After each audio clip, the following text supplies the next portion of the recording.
आप सभी का प्रभु यीशु मसीह के नाम में बहुत बहुत स्वागत है 5 minutes Bible study with pastor Daniel Raj के इस प्रोग्राम में। दोस्तों, यदि आप मेरे चैनल को पहली बार देख रहे हैं और आपने अभी तक सब्सक्राइब नहीं किया है, मैं चाहता हूं कि आप मेरे चैनल को जल्दी से सब्सक्राइब कर लें। और आपको करना क्या है, सब्सक्राइब के बाद में आपको आइकन पर प्रेस करना है और जब मेरे मैसेजेस अपलोड होते हैं तो उसकी नोटिफिकेशन आप तक मिलती रहे, पहुँचती रहे। साथ ही साथ मेरे पेज को लाइक कर ले दोस्तों, डैनियल राज पेज, और आपको करना क्या है, वो थंब को प्रेस करना है और आप जो है मुझसे ऑटोमेटिकली जुड़ जाएंगे। ना दोस्तों, मसीह मंथन बैठक व्हाट्सएप ग्रुप जो हमने गलत शिक्षाओं के प्रति मुहिम को चलाया है, 650 से भी ज़्यादा मेंबर्स अभी तक जुड़ चुके हैं पूरे भारत से। और हम चाहते हैं कि आपको और भी लोगों को जोड़े, कम से कम लाखों की तादाद में हम जो है ये संख्या बढ़ाना चाहते हैं पूरे भारत में, ताकि 22वीं पीढ़ी को सही शिक्षा के साथ में हम जो है मसीहत पहुंचा सके। ना दोस्तों, आपको करना क्या, इनमें से किसी एक नंबर पर कॉल करना है, सुबह 10 से रात को 9 बजे तक आपको कॉल करना है, उसके बाद नहीं करना है। और आपको इन्हें कहना है कि वो आपको व्हाट्सएप ग्रुप में ज्वाइन कराए। चलिए दोस्तों, आज का विषय आपके बीच में रखने जा रहा हूँ, थोड़ा लंबा जाएगा, बड़ा गंभीर विषय है, समझदारी का विषय है और आपको जानना है। और मेरा मकसद यही है आप सभी के पास आने का, शिक्षाओं के माध्यम से। यूनिवर्सल कलीसिया, सर्वव्यापी यानी एक कलीसिया, यीशु की कलीसिया, हम सब उसके अंग हैं। और मेरी रिस्पॉन्सिबिलिटी, जब से मैं भारत में सेविकाई कर रहा हूँ, 26 साल से भी ज़्यादा हो चुके हैं, मेरा फ़र्ज़ है कि प्रभु का वचन सभी लोगों तक, सभी कलीसियाओं तक सही शिक्षा के माध्यम से पहुँच सके। मैं आपका पास्टर नहीं हूँ, मैं आपका बाइबल टीचर नहीं हूँ, लेकिन जिस परमेश्वर को आप मानते हैं मैं भी उसी को मानता हूँ, उस वसीले से आपके बीच में आ रहा हूँ। साथ ही साथ डैनियल राज सोशल मीडिया से पैसे नहीं कमाता, तो मेरा कोई हिडन एजेंडा या फिर कोई छुपा रहस्य नहीं है। मकसद एक ही है कि आपको प्रभु की खरी शिक्षा में जोड़ा जाए। ना दोस्तों, आज का विषय कौन सी है सही कलीसिया, कौन सी है सही शिक्षा। मैं इस दो विषय पे आपके बीच में बात करने पर हूं और आपको समझाने पर हूं। मेरे साथ में बने रहें और ध्यान से देखते रहें, कौन सी है सही कलीसिया, कौन सी है सही शिक्षा। अगर सही सिद्धांतों के अनुसार कलीसियाएं और शिक्षाएं नहीं दी जा रही है तो ऐसी जगहों पर ना जाएं। मैं रिपीट करता हूं कि अगर सही सिद्धांतों के अनुसार कलीसियाएं और सही शिक्षाएं नहीं दी जा रही है तो ऐसी जगहों पर ना जाएं। मैं समझता हूं कि लॉकडाउन के दरमियान आपसे प्रभु ने बहुत सारी बातें करी होंगी, आपने बहुत सारी बातों को समझा होगा, कौन सी है सही कलीसियाएं, कौन सी है सही शिक्षाएं। आप अभी तक 40 से भी ज़्यादा दिन हो चुके हैं, आप समझ गए होंगे। और मैं जानता हूं कि जब ये प्रचार मैं कर रहा हूं, इस विषय पर आपसे बात कर रहा हूं, आप भी अपने आप को रीचेक कर सकते हैं कि आप कहां जाते थे, कौन सी शिक्षा सुनते थे, आपका कौन सा चर्च था, डिनोमिनेशन था, आप किसको फॉलो करते थे, कौन था आपका फेवरेट प्रीचर और आप कैसे उसको सुनते थे। तो आप रीचेक करिए और आप अगर पता चलता है वो सही नहीं है वचन के अनुसार, तो ऐसी जगहों पर और ऐसे लोगों को ना सुने और ऐसी जगहों पर ना जाए। ना मैं ऐसा क्यों बोल रहा हूं, उसके पीछे ये वचन है। दोस्तों, मैं रिपीट करता हूं, मैं ऐसा क्यों बोल रहा हूं, उसके पीछे ये वचन है। कौन सा? पहला यूहन्ना 2:24, 1 जॉन चैप्टर 2 वर्स 24। देखिए क्या लिखा है। लिखा है कि जो कुछ तुमने आरंभ से सुना है वही तुम में बना रहे। आपने आरंभ में क्या सुना था, मैं रखने जा रहा हूं। आपने जो आरंभ में सुना था, यूहन्ना कहता है उसी में बने रहो। अब इसको देखिए, जो तुमने आरंभ से सुना है यदि तुम उसमें बने रहो या बने रहे, तो देखिए क्या लिखा है, तो तुम भी पुत्र में यानी यीशु में और पिता में बने रहोगे। तो इसका मतलब है कि सही शिक्षा, सही कलीसिया में अगर आप जा रहे हो और सही शिक्षा आप सुन रहे हो तो आप पुत्र में बने हो और पिता में बने हो। कितना गंभीर विषय है और कितना दिलचस्प विषय है। कभी कभी आपने इसको शायद नजरअंदाज कर दिया होगा, आपने इसके ऊपर फोकस नहीं किया होगा, खास करके ये जो वचन मैंने आपको अभी पढ़वाया, और इसी कारण से मैं ये बोलने पे मजबूर हो गया।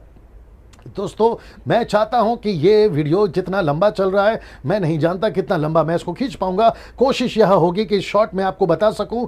ये वचन बहुत गंभीर है दोस्तों, आपको समझना होगा कि जो शिक्षा आपने सुनी है आपको उसी में बने रहना है। जो यूहन्ना को मिली थी यीशु के द्वारा, पतरस को मिली थी यीशु के द्वारा, पौलुस को मिली थी यीशु के द्वारा, डैनियल राज को मिली है यीशु के द्वारा, आपको मिली है यीशु के द्वारा, पहली सदी की कलीसिया को मिली है यीशु के द्वारा। अगर हम उसमें बने रहते हैं, उस शिक्षा में बने रहते हैं, तो याद रखो आपके पास में पुत्र भी है और आपके पास में पिता भी है। लेकिन अगर इसको मैं उल्टा कर दूं, अगर आपके पास में वो शिक्षाएं नहीं है तो ना तो आपके पास में पुत्र है ना तो आपके पास में पिता है। ना क्या है वो शिक्षा, कौन सी है? वो आरंभ की बातें, यीशु की आरंभ की बातें। दोस्तों, मत्ती की किताब उसका 28 का 18 से 20 में, मरकुस का किताब उसका 16 से 15 में, लूका की किताब उसका 24 का 47 में, और फिर उसके 47 में, फिर यूहन्ना की किताब उसका 20 का 21 में। मैं वापस इसको दोहरा देता, Matthew 28 to 18 to 20, mark 16 16:15, look 24:47, John chapter 20:21, इन सभी जगहों पर यीशु की शिक्षा दी गई थी। आज भी आपको और मुझे भी यही दी जा रही है। अगर जो कलीसिया में आप जाते हैं, जिस पास्टर को, टीचर को, जो भी आपके प्रीचर है उसको फॉलो करते हैं, अगर वो ये नहीं सिखा रहे हैं जिसको पतरस और यूहन्ना और पौलुस सिखा चुके हैं अपने पहले सदी के कलीसिया में, अगर ये वो नहीं सिखा रहे, ऐसी जगह पे ना जाएं, ना जाएं, ना जाएं। मैं रिपीट करता हूं, डैनियल राज की भी वीडियो आप तभी देखिए। मुझे जो कम से कम 55,000 सब्सक्राइबर्स अगर फॉलो कर रहे हैं, वो इसलिए करें क्योंकि मैं ये शिक्षा दे रहा हूं। अगर ये शिक्षा नहीं दे रहा हूं, इस पे आधारित शिक्षा नहीं दे रहा हूं, तो आप डैनियल राज के जो चैनल है उसको अनसब्सक्राइब कर दीजिए और मुझे फॉलो करना बंद कर दीजिए। मैं ये बातें क्यों रख रहा हूं? बड़ा गंभीर विषय ये वाला। अगर आप शिक्षा में बने हैं, आपके पास में पुत्र है, शिक्षा में नहीं है, आपके पास में पुत्र और पिता नहीं है, कितना गंभीर विषय ना दोस्तों। इसको देखिए, पहली सदी की कलीसिया का डॉक्ट्रिन या सिद्धांत यही सब तो था। चाहे वो पतरस हो, पौलुस हो या उसके बाद के लोग हो, उन सभी ने यीशु मसीह की इसी शिक्षा को सिखाया। यीशु, मेरे पास में वक्त नहीं है, नहीं तो मैं बहुत सारे स्क्रिप्चर्स यहां डाल सकता था, लेकिन बात को समझने की कोशिश करिए। यही शिक्षा पहली सदी की कलीसिया सिखाती थी ना। इसको देखिए, कुछ ऐसे वचन जो शिक्षाओं को बिगाड़ेगी भविष्य में, जो पौलुस ने, यीशु ने, पतरस ने, यूहन्ना ने कही। आइए उसको ऊपर जल्दी से जाते हैं। मत्ती की किताब उसका 24 में लिखता है, क्योंकि झूठे मसीह, झूठे भविष्यवक्ता उठ खड़े होंगे और बड़े चिन्ह और अद्भुत काम दिखाएंगे, यदि हो सके तो चुने हुए को भी भरमा दें। ये किसके शब्द हैं? यीशु के। यीशु किसको बता रहा है? आपको और मुझे। यीशु ने क्या कहा था? ऐसे दिन आएंगे, झूठे लोग आएंगे, आपके टेलीविजन पे खड़े हो जाएंगे, फेसबुक पे, यूट्यूब पे, आपके कन्वेंशन में, आपके क्रूसेड में ऐसे लोग आएंगे। तो वचन कहता है कि तुम्हें सावधान रहना है और कहता है कि चुने हुए तक को भरमा देंगे। इसका मतलब है कि जो अच्छे लोग हैं, अगर वो तक हिल जाएंगे या डगमगा जाएंगे, तो सोच के देखे, दूध पीते क्रिश्चियन जो बेबी बच रही है या फिर बेबी क्रिश्चियन से, उनका क्या, उनको कितना सतर्क होना है। मैं भारत के सभी 29 राज्य के लोगों से और विशेष करके पंजाब, महाराष्ट्र, गुजरात और साउथ के लोगों से बात करना चाहता हूं कि आपको बहुत सतर्क रहना है। साउथ अफ्रीका से, आपके अमेरिका से, आपके कुछ ऐसे कंट्री से लोग आते हैं और आउट ऑफ द कॉन्टेक्स्ट सिखाकर जाते हैं। उन सभी से आपको सावधान रहना है, विशेष करके साउथ अफ्रीका के प्रीचरों से। ना मैं ऐसा क्यों कह रहा हूं, इसके ऊपर मैं फिर कभी वीडियो बनाऊंगा ना। इसको देखिए, पहला तीमुथियुस 4:1 में क्या कहता है? परंतु पवित्र आत्मा, यानी कि पवित्र आत्मा स्पष्टता से कहता है कि आने वाले समय में कितने लोग बरमाने वाली आत्माओं और दुष्ट आत्माओं की शिक्षा पर मन लगाकर विश्वास से बहक जाएंगे। ये कैसे होगा? दुष्ट आत्माओं की शिक्षा। इसका मतलब है कि चर्चेस में, सेवकों के अंदर ऐसी शिक्षाएं आ जाएंगी, वो लगेंगी सही लेकिन होती सही नहीं है। ऐसा लगता है कि सब अच्छे हैं लेकिन वो अच्छे नहीं होते। परखना है कौन सही है, कौन गलत है, कौन सा चर्च सही है, कौन सा चर्च गलत है, कौन सा पास्टर सही है, कौन सा पास्टर गलत है। ये आपको परखना है। तभी परखोगे जब आपके पास में आपकी व्यक्तिगत स्टडी होगी, आपका पर्सनल स्टडी होगा ना। इसको देखिए, गलती किताब उसका 1:6-8 तक में कहता है, मुझे आश्चर्य होता है कि जिसने तुम्हें मसीह के अनुग्रह से बुलाया, तुम इतनी जल्दी फिर कर और ही प्रकार के सुसमाचार की ओर झुकने लगे।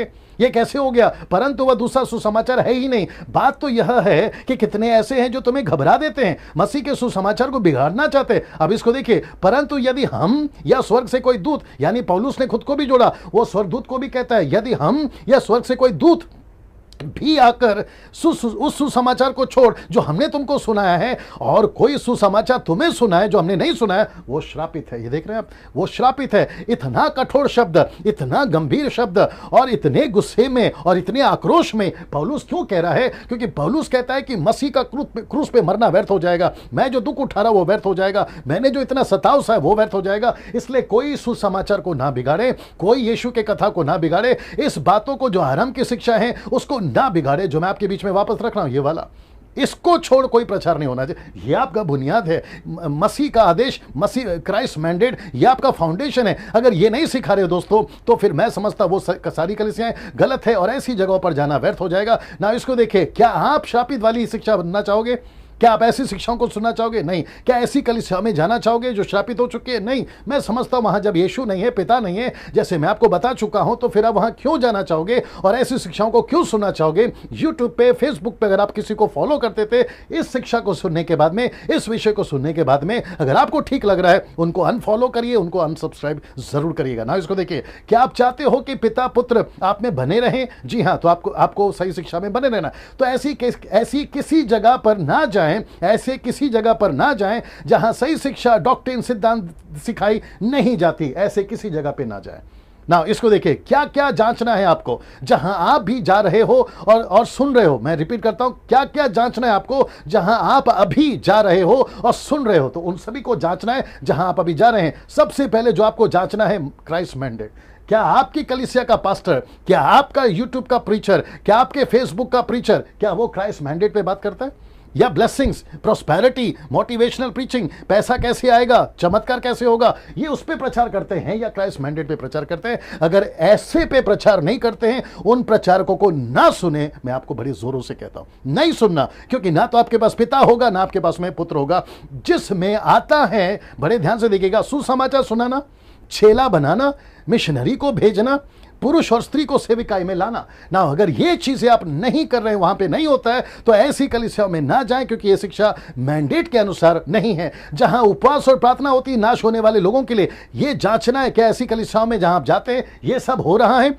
क्या वहां पर ट्रेनिंग होती है कि सुसमाचार कैसे सुनाए, जिनका दर्शन नई कलीसियाओं को खोलने का होता है? क्या वहां पर ये सारी चीजें हो रही है? अगर ये सारी चीजें वहां नहीं हो रही हैं और वो पास्टर यूट्यूब, फेसबुक, चर्च का पुलपिट वाला पास्टर ये सब प्रचार नहीं करता है, तो मैं समझता हूं कि ना तो पिता है उसके पास, ना पुत्र है उसके पास में। साथ ही साथ ये भी जांचें कि टाइम पास तो नहीं चल रहा है वहां पर जहां आप जाते हैं। नाचना, गाना, पिकनिक, फिर गेम्स है, कंपटीशन है, प्रतिस्पर्धा जिसको कहते हैं, पॉलिटिक्स है, ऑफरिंग कलेक्शन है, कॉन्सर्ट है, कन्वेंशन है, ये सारा चीज अगर सबसे ज्यादा मान्यता इन सभी पे दी जाती है, नाचना घंटों, गीत गाते रहना, वर्शिप के घंटों, पिकनिक जा रहे हैं, गेम्स खेल रहे हैं, कंपटीशन चल रही है, कभी सिंगिंग कंपटीशन है तो कभी ये तो कभी वो, ऐसे आजकल तो लोग पॉलिटिक्स में भी जाने शुरू कर दिए। इन सभी चीजों को जांचिए, ये लॉकडाउन के दरमियान इन सभी चीजों को जांचिए। अगर वो चर्च में ये सब चल रहा है, खास करके टाइम पास में मैंने इसको जोड़ा है, तो आपको वो चर्च में जाना बंद करना होगा। वापस मैं बोलता हूं, यीशु की कलीसिया यूनिवर्सल है। पास्टर डैनियल, आप कैसे बोल सकते हैं, आप कैसे जज कर सकते हैं? मैं वापस कहता हूं कि अगर सही कलीसिया में आप जा रहे हैं, मैं आपके लिए खुशी हूं, मैं आपके लिए ताली बजाऊंगा, मैं आपको अप्रिशिएट करूंगा। लेकिन अगर ऐसी कोई कलीसिया में जा रहे हैं, मेरा फर्ज बनता है मसीहत में, भारत में होने के चलते आपको वॉर्न करूं। मैं आपका हाथ पकड़कर चर्च में नहीं खींचूंगा, लेकिन कम से कम वॉर्न कर सकता हूं। आपकी मर्जी, आपको सुनना नहीं सुनना ना। इसको देखिए, यीशु के नाम पर बिजनेस तो नहीं चल रहा है वो कलीसिया में। बिजनेस करने वाली कलीसियाएं तेल, पानी, नमक, रुमाल, साबुन, घड़ी, सेवकों का फोटो, मतलब उनका फोटो खींचने के लिए उनके घर उनका फोटो अपने घर पे रखोगे तो आशीष आएगी। प्रार्थना करवाने के अलग पैसे, दशमांश के नाम पर कलीसिया में लूट मची हुई है। क्या ऐसा सब अगर चल रहा है, वो कलीसियाओं पे आपको नहीं जाना है, ऐसी शिक्षाओं को आपको नहीं सुनना है ना। दोस्तों, मैं वापस आता हूं, अगर ऐसा कुछ चल रहा है जिसको मैंने टाइम पास में नाम रखा है, ऐसे किसी कलीसिया में आपको नहीं जाना है। मैं जानता हूं कि थोड़ा सा लंबा हो गया वीडियो, लेकिन आपको यह समझना बहुत जरूरी है, कहां हो रही है सही शिक्षा, कहां चल रही है सही कलीसियाएं। अगर आप वहां पर जा रहे हो तो आपको सलूट है, आपको मैं अप्रिशिएट करता हूं, क्योंकि वहां यीशु भी है और वहां पिता भी है। लेकिन अगर ऐसी कलीसिया है, ये सारी चीजें जिसको मैंने बताया नहीं चल रही है, मैंडेट के ऊपर, सही शिक्षा के ऊपर प्रचार नहीं हो रहा है, वहां पर ना जाए। अगली वीडियो के साथ में फिर मुलाकात होगी। नमस्ते।